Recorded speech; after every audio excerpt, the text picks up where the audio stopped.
What's going on, guys, and welcome back to the Gould's Gaming and Tech channel, where you know your boy give you the bangers on a weekly basis. I don't let my foot off the gas, but we got some leaks that dropped as of May 24th about the Motorola Razr 3, or what they're calling the 2022 Motorola Razr. My friend had the original one that dropped in 2020. It looked cool, but I kind of passed on it, definitely because of the price.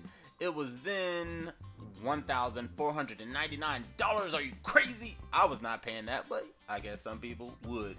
But he had one of those. I thought it was kind of cool. But if you go to the Motorola Razr website, you can still get one of these bad boys. You don't have to pay $1,500, but you can pay $999. Now, with all the things that the Motorola Razr doesn't offer, would you get it now?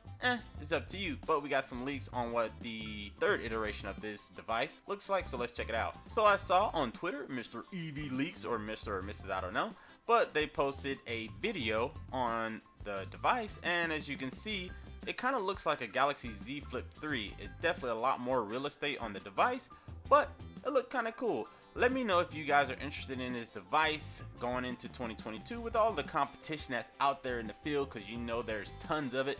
Hopefully they don't drop this phone with the same price that they originally dropped or anywhere close, because that was absolutely insane and I will not be buying that. But if it's a little bit cheaper and it looks better and does a lot more, it's something I might be interested in. Let me know what you guys think. I keep these videos short and sweet, get you from point A to point B without any delay, and I'll see y'all in the next one. Peace.